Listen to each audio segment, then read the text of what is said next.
হিন্দুদের নিয়ে, হিন্দুদের জন্য, হিন্দু লাইফস ম্যাটার নিয়মিত ভিডিও পেতে চ্যানেলটি সাবস্ক্রাইব করুন এবং পাশের বেল আইকনটি প্রেস করুন।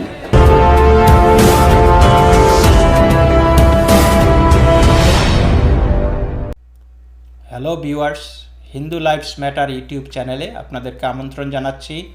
কানাডা থেকে আমি প্রদীপ দাস। আশা করি ভালো আছেন সকলে। আজকে আমাদের এই ভিডিওর বিষয়বস্তু কথা সাহিত্যিক শরৎচন্দ্র চট্টোপাধ্যায়ের রচনাবলী থেকে সংগৃহীত হিন্দু মুসলমান সম্পর্কে একটি প্রবন্ধ। কথা সাহিত্যিক শরৎচন্দ্র চট্টোপাধ্যায় 1876 সালে জন্মগ্রহণ করেছিলেন এবং 1938 সালে মৃত্যুবরণ করেছেন, এবং এই দীর্ঘ সময়ে উনি অসংখ্য উপন্যাস, প্রবন্ধ, গল্প লিখে গেছেন। এবং আমরা জানি যে অত্যন্ত সহজ প্রাঞ্জল ভাষায় মনের অভিব্যক্তি প্রকাশ করার ক্ষেত্রে উনি অদ্বিতীয় ছিলেন।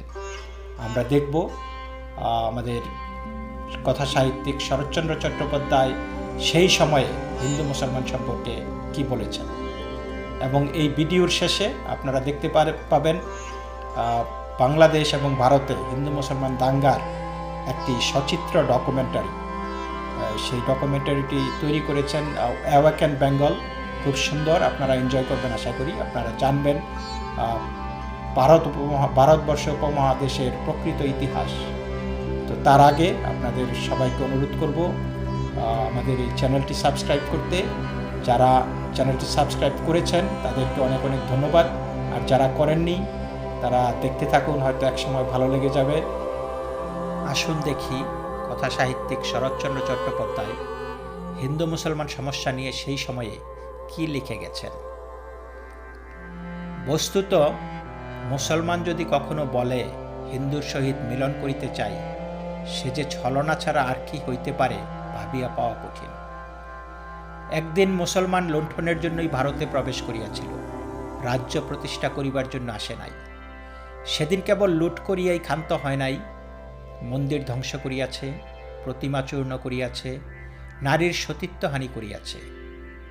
বস্তুত অপরের ধর্ম ও মনুষ্যত্বের উপরে যতখানি আঘাত ও অপমান করা যায়, কোথাও কোনো সংকোচ মানে নাই। দেশের রাজা হয়েও তাহারা এই জঘন্য প্রবৃত্তির হাত হইতে মুক্তি লাভ করিতে পারে নাই। ঔরঙ্গজেব প্রভৃতি নামজাদা সম্রাটের কথা ছাড়িয়া দিয়াও যে আকবর বাদশাহের উদার বলিয়া এত খ্যাতি ছিল, তিনিও কসুর করেন নাই।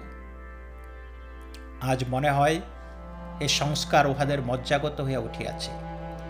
পাবনার বিভৎস ব্যাপারে অনেককেই বলিতে শুনি, পশ্চিম হইতে মুসলমান মোল্লারা আসিয়া নিরীহ ও অশিক্ষিত মুসলমান প্রজাদের উত্তেজিত করিয়া এই দুষ্কার্য করিয়াছে। কিন্তু এমনই যদি পশ্চিম হইতে হিন্দু পুরোহিতের দল আসিয়া কোনো হিন্দু প্রধান স্থানে এমনই নিরীহ ও নিরক্ষর চাষাভূষাদের এই বলিয়া উত্তেজিত করিবার চেষ্টা করেন যে নিরপরাধ মুসলমান প্রতিবেশীদের ঘরদোরে আগুন ধরাইয়া, সম্পত্তি লুট করিয়া, মেয়েদের অপমান অমর্যাদা করিতে হইবে, তাহা হইলে সেই সব নিরক্ষর হিন্দু কৃষকের দল উহাদের পাগল বলিয়া গ্রাম হইতে দূর করিয়া দিতে এক মুহূর্ত ইতস্তত করিবে না। কিন্তু কেন এরূপ হয়? ইহা কি শুধু কেবল অশিক্ষারই ফল? শিক্ষা মানে যদি লেখাপড়া জানা হয়, তাহা হইলে চাষি মজুরের মধ্যে হিন্দু মুসলমানে বেশি তারতম্য নাই। কিন্তু শিক্ষার তাৎপর্য যদি অন্তরের প্রসার ও হৃদয়ের কালচার হয়, তাহা হইলে বলিতেই হইবে উভয় সম্প্রদায়ের তুলনাই হয় না। হিন্দু নারী হরণ ব্যাপারে সংবাদপত্রওয়ালারা প্রায়ই দেখি প্রশ্ন করেন, মুসলমান নেতারা নীরব কেন? তাহাদের সম্প্রদায়ের লোকেরা যে পুনঃ এত বড় অপরাধ করিতেছে, তথাপি প্রতিবাদ করিতেছেন না কিসের জন্য? মুখ বুজিয়া নিঃশব্দে থাকার অর্থ কি? কিন্তু আমার তো মনে হয় অর্থ অতিশয় প্রাঞ্জল। তাহারা শুধু অতি বিনয়বশতই মুখ ফুটিয়া বলিতে পারেন না, বাপু আপত্তি করব কি, সময় এবং সুযোগ পেলে ও কাজে আমরাও লেগে যেতে পারি। হিন্দু মুসলমান মিলন একটা গাল ভরা শব্দ। যুগে এমন অনেক গাল ভরা বাক্যই উদ্ভাবিত হয়েছে, কিন্তু ওই গাল ভরানোর অতিরিক্ত সে আর কোনো কাজেই আসে নাই।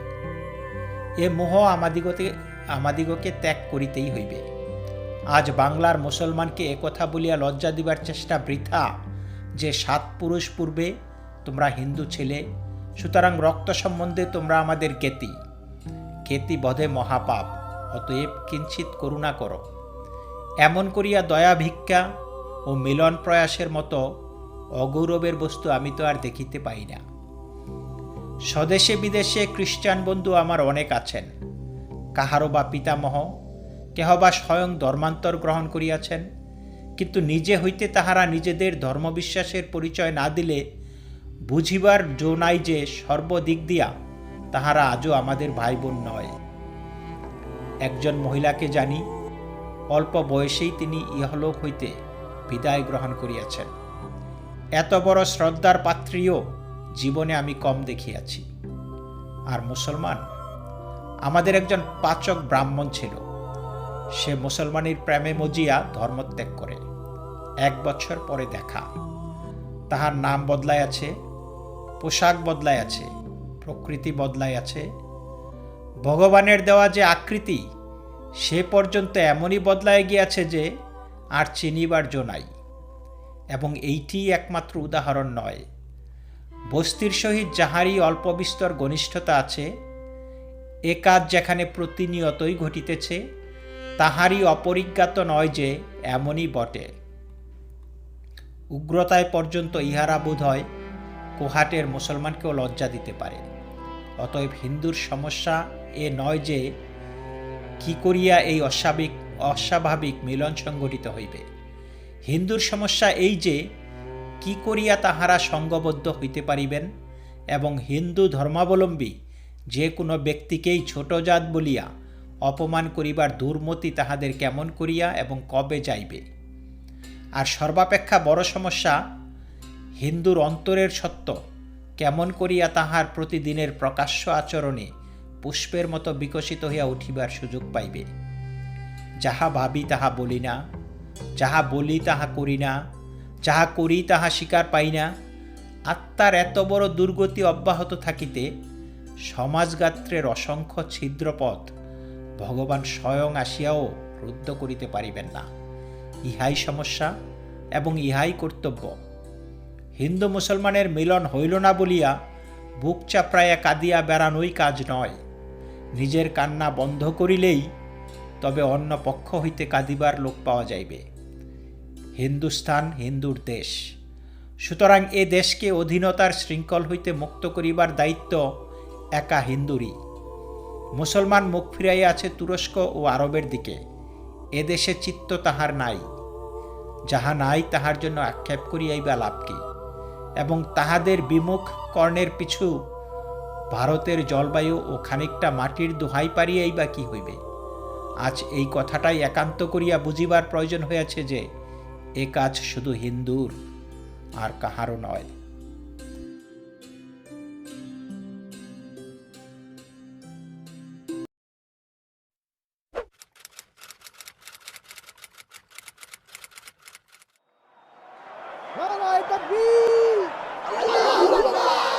বম্বে 29শে জুলাই 1946।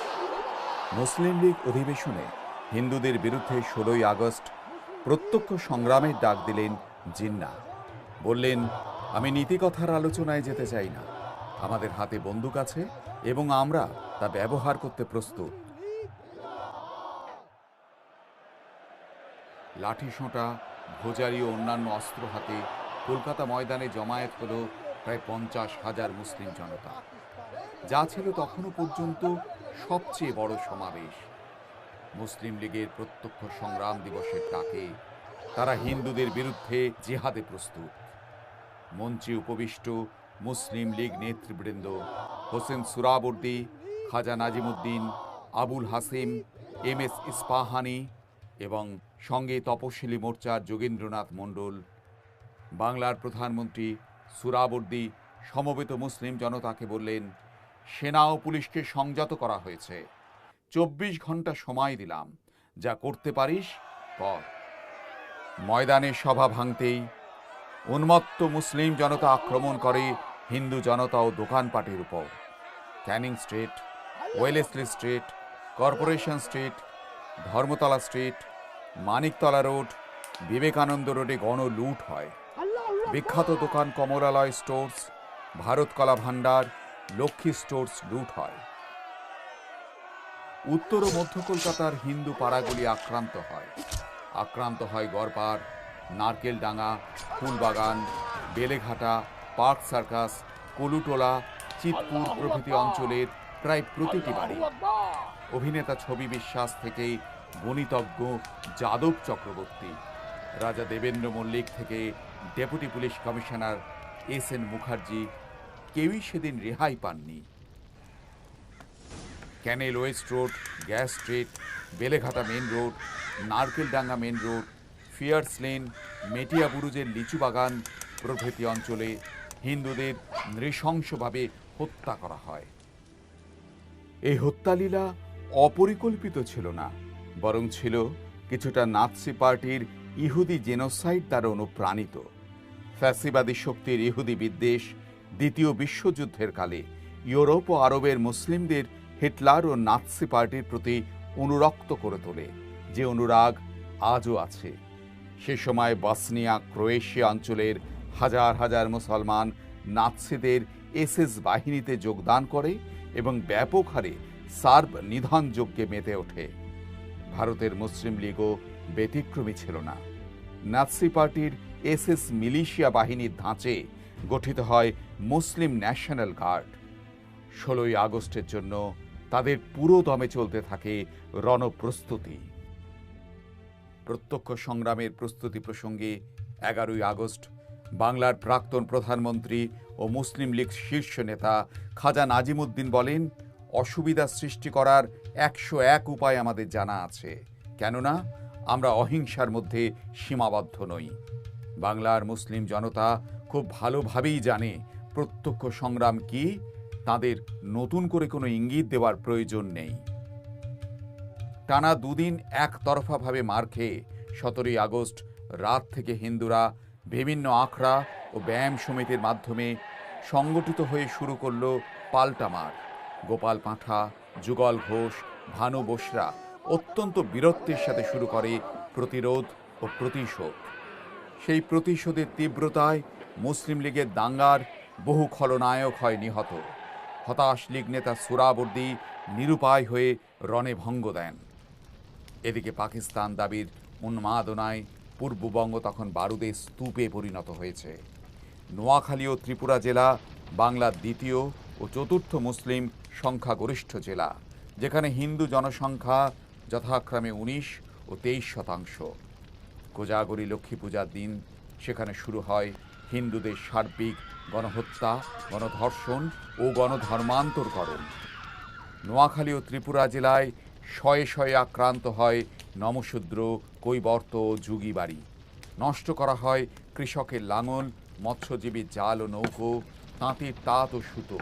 শুধুমাত্র টাকা পয়সা, সোনাদানা, আসবাবপত্র, থালা বাসন লুট নয়, টিনের চাল, বেড়ার দেওয়াল, কাঠের দরজা, এমনকি পরনের কাপড়টিও পর্যন্ত লুট করা হয়। হত্যাকাণ্ডের সময় পরিবারের পুরুষদের কুপিয়ে অথবা জীবন্ত পুড়িয়ে হত্যা করা হয় এবং অনতি দূরেই পরিবারের নারীদের গণধর্ষণ করা হয়। তারপর নারীদের মাটিতে ফেলে পায়ের বুড়ো আঙুল দিয়ে সিঁথির সিঁদুর মুছে দিত মৌলবীরা, বলপূর্বক ধর্মান্তরিত করে বিয়ে দিত কোনো এক ধর্ষকের সঙ্গে। নোয়াখালী ও ত্রিপুরা জেলায় আক্রান্ত হিন্দু মন্দিরের সংখ্যা অগণিত। মন্দিরের পাশাপাশি অগণিত গৃহস্থের ঠাকুর ঘরও আক্রান্ত হয়। অপবিত্র করা হয় মন্দির ও ঠাকুর ঘর, নিক্ষেপ করা হয় গোমাংস। দেওয়ালে, সিংহাসনে সর্বত্র লিখে দেওয়া হয় আল্লাহ আকবার। করপাড়া চৌধুরী বাড়ির 21 জন পুরুষ সদস্যকে হত্যা করা হয়। গোপাইরবাগের পাটোয়ারি বাড়িতে 19 জন পুরুষ সদস্যকে জীবন্ত পুড়িয়ে হত্যা করা হয়। নোয়াখোলা, গোবিন্দপুর ইত্যাদি বহু স্থানে নৃশংস হত্যালীলা চালানো হয়। সন্দ্বীপ এবং অন্যান্য দুর্গম দ্বীপগুলিতে শয়ে শয়ে হিন্দুকে হত্যা করা হয়। বেসরকারি মতে নোয়াখালী গণহত্যায় মৃতের সংখ্যা 5,000 থেকে 10,000। পশ্চিমবঙ্গে, ত্রিপুরা রাজ্যে, অসমে আছড়ে পড়ে উদ্বাস্তু জনসাধারণের ঢেউ। হাজার হাজার হিন্দু প্রাণ রক্ষার্থে ত্যাগ করে সপ্তপুরুষের ভিটে মাটি। কলকাতার দাঙ্গা ও নোয়াখালীর গণহত্যা, মুসলিম লীগ শাসনে কয়েক মাসের ব্যবধানে এমন দুটি ঘটনা যা বাংলার রাজনৈতিক নেতৃত্ব ও বুদ্ধিজীবীদের পরিস্থিতির ভয়াবহতা সম্পর্কে সচেতন করে তোলে। কিন্তু এমনটা হওয়া আকস্মিক ছিল না, অপ্রত্যাশিত তো নয়ই, কারণ তার পূর্ববর্তী শতাব্দীতে বাংলার নবযুগের কাণ্ডারীদের মুখে ও লেখনীতে ইসলামিক অপশাসনের কালো অধ্যায় বারবার উচ্চারিত হয়েছে। নবজাগরণের জনক রামমোহন রায় 1803 সালে প্রকাশিত তার প্রথম গ্রন্থ তুহফাত উল মুওয়াদ্দিনে ইসলাম ধর্মাবলম্বীদের পরধর্ম, অসহিষ্ণুতা ও নিষ্ঠুরতার কথা খোলাখুলি লিখতে কোনো কার্পণ্য করেননি। তাঁর 2 দশক পর 1823 সালে তিনি এক সরকারি আবেদনে বিগত কয়েক শতাব্দীর মুসলিম শাসনাধীনে ভারতের হিন্দুদের নাগরিক ও ধর্মীয় অধিকার পদদলিত হবার ইতিহাসের কথাও উল্লেখ করেছিলেন। নবজাগরণের অন্যতম পুরোধা ঈশ্বরচন্দ্র বিদ্যাসাগরও ব্যতিক্রমী ছিলেন না। তিনি সিরাজউদ্দৌলার হিন্দু নারী লোলুপতা সম্পর্কেও অবগত ছিলেন ও তাকে দুরাচারী ও নৃশংস বলেই অভিহিত করেছিলেন। মার্সম্যানের হিস্ট্রি অব বেঙ্গল অবলম্বনে রচিত বাংলার ইতিহাস গ্রন্থে সিরাজউদ্দৌলার রাজত্ব সম্পর্কে তিনি লিখেছিলেন, তৎকালে প্রায় কোনো ব্যক্তির সম্পত্তি বা কোনো স্ত্রীলোকের সতীত্বই রক্ষা পায় নাই। বাঙালির মধ্যে জাতীয় চেতনার উন্মেষ কল্পে অগ্রণী ভূমিকা নিয়েছিলেন যিনি, সেই ঋষি বঙ্কিমচন্দ্র আনন্দমঠ উপন্যাসে তাঁর বলিষ্ঠ লেখনীতে বাংলায় মুসলমান রাজত্বকালে হিন্দুর জীবনের মর্মস্পর্শী চিত্র ফুটিয়ে তুলেছিলেন। স্বামী বিবেকানন্দও ছিলেন ভারতের জাতীয়তাবাদের স্বরূপ ও বিজাতীয় ইসলামিক শাসন সম্পর্কে অবহিত। পাশ্চাত্য থেকে প্রথমবার ফিরে এসে বিবেকানন্দ লাহোরে হিন্দু ধর্মের সাধারণ ভিত্তি শীর্ষক এক বক্তৃতা দেন, যেখানে সকল প্রচেষ্টা সত্ত্বেও ইসলামী আগ্রাসনের ব্যর্থতার পিছনে হিন্দু জাতীয় ধর্মের মাহাত্ম্য ও বৈশিষ্ট্যের কথাই তিনি ব্যাখ্যা করেন। 19বিংশ শতাব্দীর পদপ্রান্তে এসে বাংলার রাজনীতি ব্রিটিশ সাম্রাজ্যবাদের বিরুদ্ধে মনোনিবেশ করে এবং বাংলার বিপ্লবীরা হয়ে ওঠেন সক্রিয়। অবশেষে প্রথম বিশ্বযুদ্ধের শেষে বিশেষ রূপে অবতীর্ণ হন মোহনদাস গান্ধী। তাঁর নেতৃত্বাধীন কংগ্রেস হিন্দু মুসলিম ঐক্যের উপর জোর দেয় এবং গান্ধী তাঁর হিন্দু মুসলিম ঐক্যের পরীক্ষা নিরীক্ষার জন্য বেছে নেন খিলাফত আন্দোলনকে, যার বিষময় পরিণাম কেরলের মোপলা বিদ্রোহ। এই বিদ্রোহে লক্ষাধিক হিন্দু হয় বাস্তুচ্যুত, বহু হিন্দু রমণী হন ধর্ষিতা এবং কয়েক হাজার জন হন বলপূর্বক ধর্মান্তরিত। থিওজফিক্যাল সোসাইটির নেত্রী অ্যানি বেসান্ত মালাবার মুসলমানদের হিন্দুদের যথেচ্ছ হত্যা ও নির্যাতনের বর্ণনা দিতে গিয়ে বলেন, এই মোপলা বিদ্রোহকে যেন আমরা ইসলামী শাসনের এক নমুনা হিসাবে দেখতে শিখি। রবীন্দ্রনাথও নীরব থাকতে পারেননি। কালিদাস নাগকে লেখা এক চিঠিতে হিন্দু মুসলমান বিরোধের মূল সূত্র খুঁজতে গিয়ে তিনি বলেন, খ্রিস্টান ও মুসলমান ধর্ম সর্বদাই অপরকে সংহার করতে উদ্যত। শ্রী অরবিন্দ এই অসহনশীলতার উল্লেখ করে বলেন, মুসলমান সমাজকে ধর্মীয় গোঁড়ামি থেকে মুক্ত না করতে পারলে হিন্দু মুসলমানের ঐক্য একটা মরীচিকা মাত্র। অপরদিকে 1906 সালে ঢাকায় মুসলিম লীগ প্রতিষ্ঠিত হবার 1.5 দশকের মাথায় পূর্ববঙ্গের মুসলমানরা নিজেদের রাজনৈতিক ক্ষমতা সংহত করে নেয় এবং রাষ্ট্রীয় ক্ষমতার অধিকতর অংশীদার হওয়ার দাবি জানাতে থাকে। এসব সত্ত্বেও স্বাধীনতা আন্দোলনে যৌথভাবে লড়তে চিত্তরঞ্জন দাস 1923 সালে মুসলিম নেতাদের সঙ্গে একটি সমঝোতায় পৌঁছন, যা পরিচিত হয় বেঙ্গল প্যাক্ট হিসাবে। বিশিষ্ট মুসলমানদের মধ্যে ছিলেন পরবর্তীকালে কলকাতার কসাই হিসাবে পরিচিত হোসেন সোহরাবর্দী ও তার শ্বশুর বিচারপতি আব্দুর রহিম, যার উগ্র সাম্প্রদায়িকতা 1939 সালে ভাইসরয় লিদগোর কপালে ভাঁজ ফেলেছিল। ছিলেন জামাতি উলেমাই বাংলার প্রতিষ্ঠাতা মাওলানা মনিরুজ্জামান ইসলামাবাদী, যিনি মুসলিম যুগে চট্টগ্রামের সরকারি নাম ইসলামাবাদের নামানুসারে নিজের নাম ইসলামাবাদী রাখেন, ছিলেন খিলাফত পুনঃপ্রতিষ্ঠায় সক্রিয় মোহাম্মদ আকরাম খাঁ, যিনি পরবর্তীকালে হয়েছিলেন পাকিস্তানের কাউন্সিল অফ ইসলামিক ইডিওলজির অন্যতম সংস্থাপক। এই সমঝোতার অন্যতম প্রধান শর্তগুলি ছিল: ১. জনসংখ্যার ভিত্তিতে বঙ্গীয় আইনসভায় প্রতিনিধিত্ব। ২. সরকারি চাকরিতে মুসলমানদের জন্য ৮০% সংরক্ষণ, যতদিন না সম্মিলিতভাবে মুসলমানদের ৫৫% পদ করায়ত্ত হয়। ৩. মসজিদের সামনে বাদ্য সহকারে শোভাযাত্রা নিষিদ্ধ। এবং ৪. ধর্মীয় কারণে গরু জবাইয়ের ব্যাপারে কোনো হস্তক্ষেপ চলবে না। মুসলমান সম্প্রদায়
ও কাশ্মীরকে নিয়ে গঠিত পাকিস্তান নামের একটি মুসলিম রাষ্ট্রের দাবি পেশ করেন চৌধুরী রহমত আলী।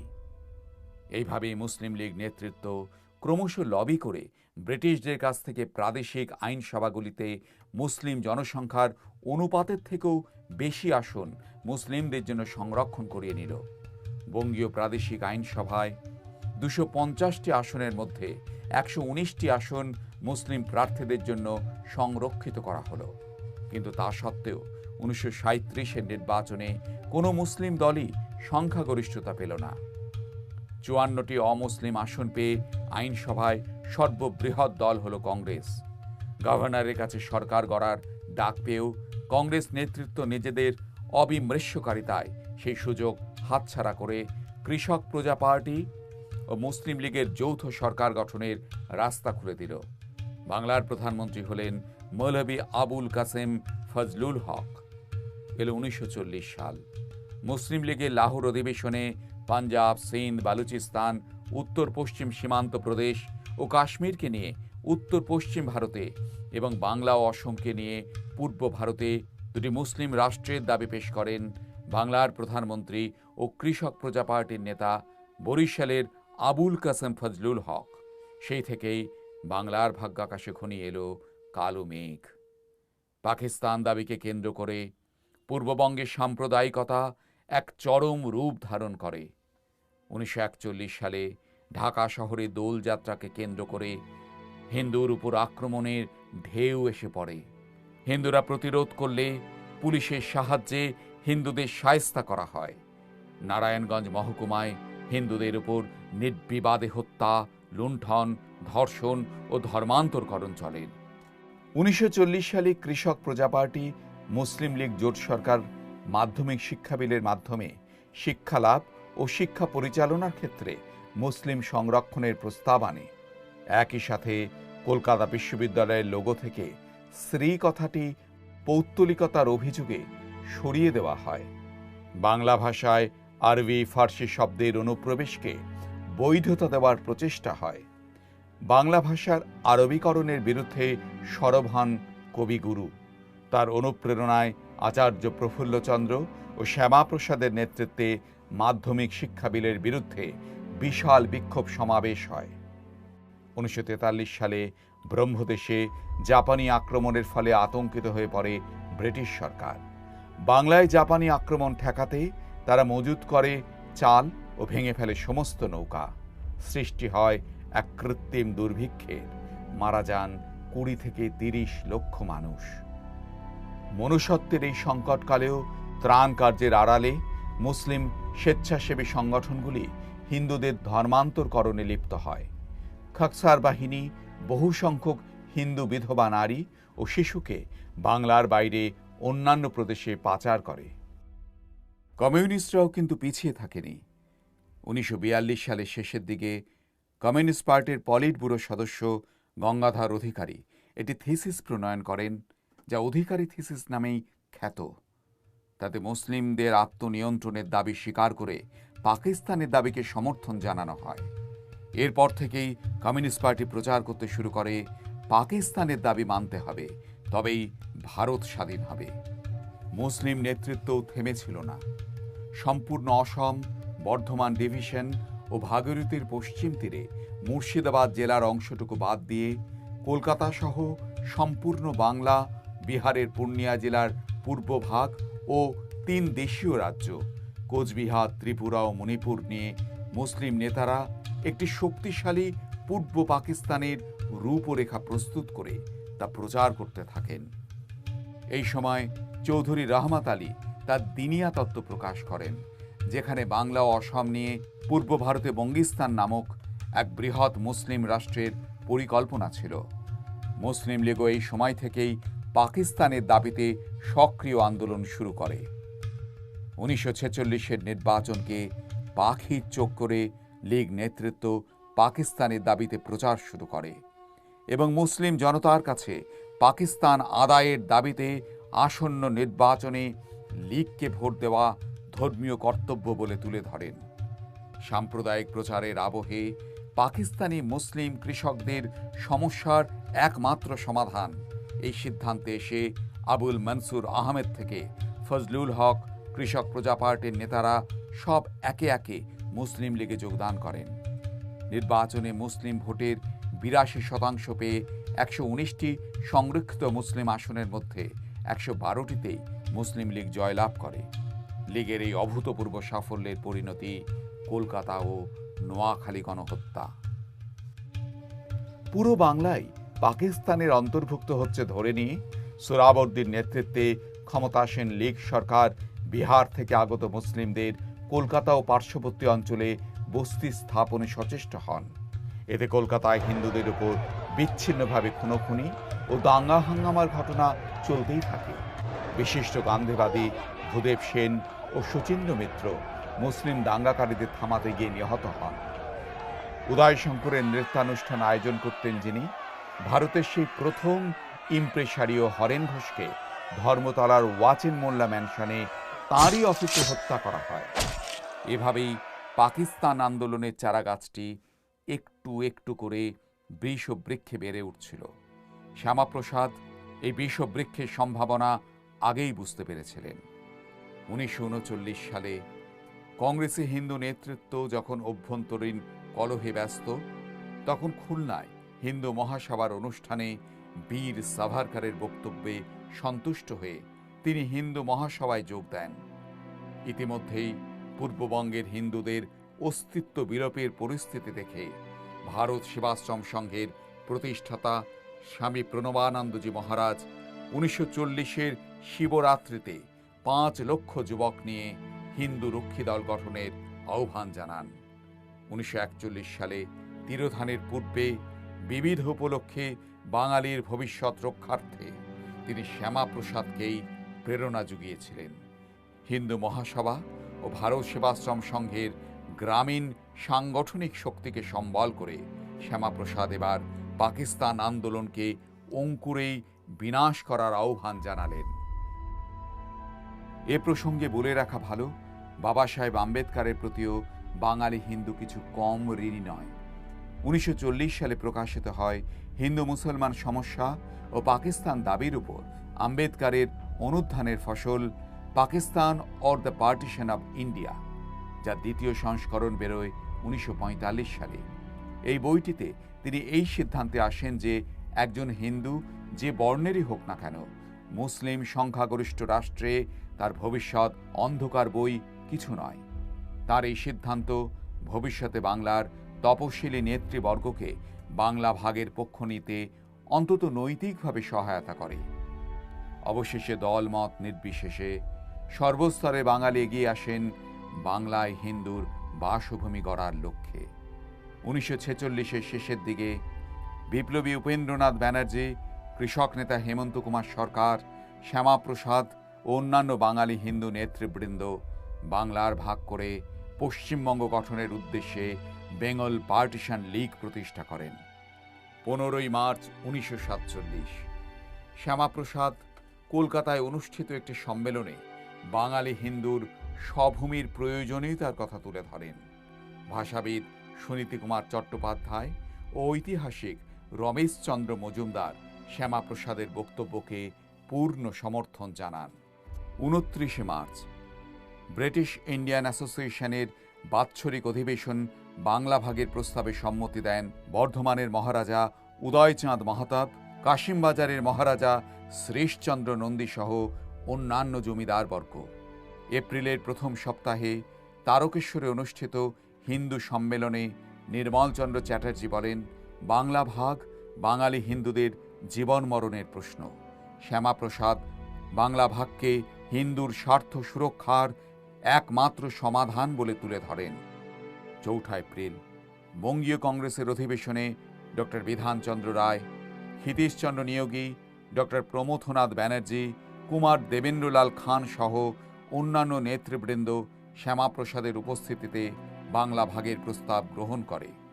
23 এপ্রিল অমৃতবাজার পত্রিকার মাধ্যমে নেওয়া 5 লক্ষাধিক মানুষের গ্যালপ পোলে 98% বাঙালি হিন্দু বাসভূমির পক্ষেই রায় দেন। 23 এপ্রিল শ্যামাপ্রসাদের ডাকে কলকাতায় পরিবহন ধর্মঘট হয়। পার্টিকে তোয়াক্কা না করে কমিউনিস্ট পার্টির নিয়ন্ত্রিত ট্রাম কর্মচারী ইউনিয়নের সদস্যরাও শ্যামাপ্রসাদের ডাকে সাড়া দিয়ে ধর্মঘট পালন করে। 7ই মে বাংলার বুদ্ধিজীবীরা সুরক্ষার প্রয়োজনের বাঙালি হিন্দুর পৃথক আবাসভূমির দাবিতে সোচ্চার হন। 11ই মে একটি বিবৃতিতে বাংলার প্রাক্তন তপশিলি মন্ত্রী প্রেমহরি বর্মন জানান, উত্তরবঙ্গের তপশিলীরা পশ্চিমবঙ্গ গঠনের পক্ষে। 18ই জুন কলকাতায় একটি সভায় মতুয়া মহাসংঘের নেতা ও গণপরিষদ সদস্য প্রমথ রঞ্জন ঠাকুর পশ্চিমবঙ্গ গঠনের পক্ষে জোরালো বক্তব্য রাখেন। পশ্চিমবঙ্গ আন্দোলন গণ আন্দোলনে পরিণত হয়েছে দেখে সুরাবর্দী সহ লীগ শীর্ষ নেতৃত্ব প্রমাদ গুনলেন।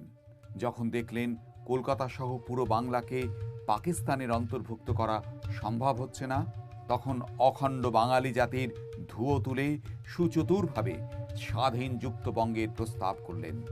প্রস্তাবকদের মধ্যে ছিলেন কলকাতার কসাই আখ্যাত সুরাবর্দী, লীগের কট্টরপন্থী তাত্ত্বিক নেতা আবুল হাসিন ও তরুণ নেতা ফজলুল কাদের চৌধুরী, যিনি পরবর্তীকালে 1971-এর হিন্দু গণহত্যায় নেতৃত্ব দেন ও সক্রিয় অংশগ্রহণ করেন।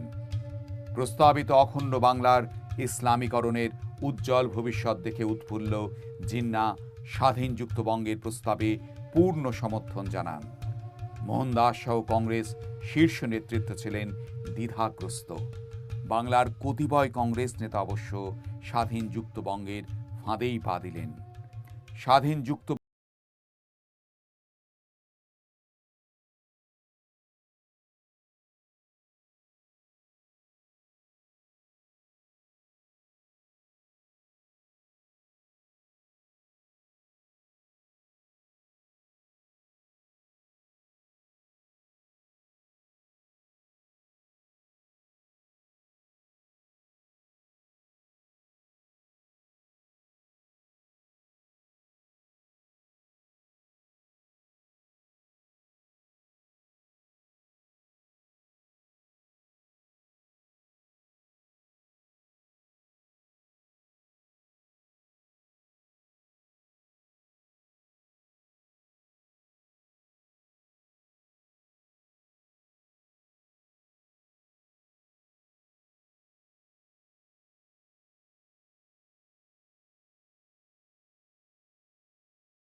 ঘৃণা করে বলেই তপশিলি জাতির মানুষের মধ্যে একটা ধারণা গড়ে উঠেছে যে মুসলিমরা আমাদের মিত্র।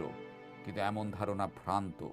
মুসলিমরা কখনোই তপশিলি জাতির মানুষকে সমর্থন করেনি, বরং জিন্নাহ বারবার তাদের সাথে দ্বিচারিতা করে এসেছে।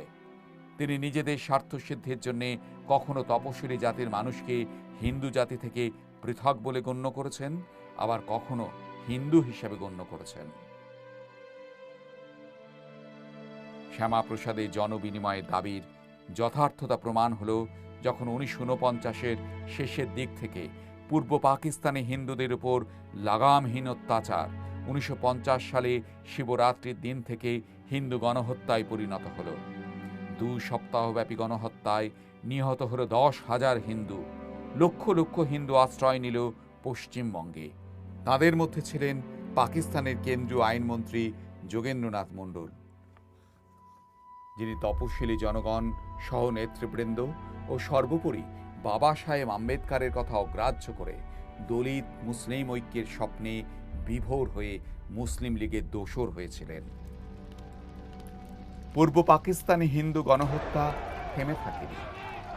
1964 সালে সুদূর কাশ্মীরের হজরত বাল ইস্যুকে কেন্দ্র করে শুরু হয় হিন্দুদের উপর আক্রমণ। ঢাকা, খুলনা, নারায়ণগঞ্জ, শ্রীহট্টর, রাজশাহী, ময়মনসিংহ, সারা পূর্ব পাকিস্তান জুড়ে এই হত্যা লীলায় নিহত হন কয়েক হাজার হিন্দু। পশ্চিমবঙ্গে আশ্রয় নেন প্রায় 1.5 লক্ষ শরণার্থী। কিন্তু এই সব কিছুকে ছাপিয়ে যায় 1971-এর গণহত্যা, যা বিংশ শতকে হলোকস্টের পরেই বিশ্বের দ্বিতীয় বৃহত্তম গণহত্যা। শুরুতেই বাংলা ভাষাকে রাষ্ট্রীয় ভাষার মর্যাদা দেবার দাবি প্রথম তুলেছিলেন যিনি, সেই ধীরেন্দ্রনাথ দত্তকে সপরিবারে হত্যা করা হয়, ধ্বংস করা হয় ঐতিহাসিক রমনা কালী মন্দির। শুরু হয় এথনিক ক্লিনজিং, নিহত হন 24 লক্ষ হিন্দু। 1 কোটি মানুষ ভারতে আসেন শরণার্থী হয়ে, যার 80% ছিলেন হিন্দু। বাংলাদেশ স্বাধীন হবার পরেও অবস্থার কোনো উন্নতি হয়নি। পাক আমলে তৈরি শত্রু সম্পত্তি আইন বিভিন্ন নামে টিকে থাকে, যার ফলে বাংলাদেশের শতকরা 40% হিন্দু পরিবার এই আইনে ক্ষতিগ্রস্ত হয়। জমি হারায় প্রায় 7.5 লক্ষ পরিবার। বাংলাদেশের রাষ্ট্রধর্ম হয় ইসলাম। প্রতিনিয়ত চলতে থাকে হত্যা, ধর্ষণ, লুণ্ঠন, অপহরণ, অগ্নিসংযোগ ও ধর্মান্তরকরণ। এইভাবেই নিরন্তর হিন্দু নির্যাতনের ফলে পূর্ববঙ্গ বা বাংলাদেশে হিন্দু জনসংখ্যা 1947 সালের 28% থেকে কমতে কমতে বর্তমানে 8%-এর নিচে এসে দাঁড়িয়েছে। কিন্তু এত কিছু সত্ত্বেও বাঙালি হলো আত্মবিস্মৃত। স্বাধীনোত্তর যুগে সরকারি বদান্যতায় একাডেমিক জগৎ বামপন্থীরা দখল করে নিল। সর্বভারতীয় ক্ষেত্রে যেমন চলল ধর্মনিরপেক্ষতার নামে মুসলিম শাসনের কলঙ্কময় ইতিহাসকে হোয়াইট ওয়াশ করা, বাংলায় তেমনই শুরু হলো বাঙালির পরিচয়কে, বাঙালির বাঙালিত্বকেই উল্টে পাল্টে দেবার প্রচেষ্টা। বাংলার আর্থসামাজিক ও রাজনৈতিক পরিস্থিতির পরিবর্তনের সাথে তাল মিলিয়ে চলল উলট পুরাণের এই খেলা। জাতিসত্তার মূল উপাদানই ধর্ম, ভাষা এবং সংস্কৃতি। তার সাথে যোগ হয় সাধারণ রাজনৈতিক, সামাজিক ও সাংস্কৃতিক ঐতিহ্যের উত্তরাধিকার। সংস্কৃত ইতিহাস চেতনার সর্বোত্তম চালিকা শক্তি হওয়ার কারণে এই সকলের মধ্যে ধর্মই প্রধান। কিন্তু পূর্ববঙ্গের হিন্দু নির্যাতন ও বিভাজনের আসল কারণ থেকে মানুষের দৃষ্টি ঘোরাতে রচিত হলো ভাষাভিত্তিক বাঙালি পরিচয়। এরই অঙ্গ হিসাবে শুরু হলো বঙ্কিমকে উপেক্ষা, তিতুমিরের সেকুলারিকরণ। প্রখ্যাত ঐতিহাসিক যদুনাথ সরকার ও রমেশচন্দ্র মজুমদার হলেন ইতিহাস সার্কেলের অপাংতেয়।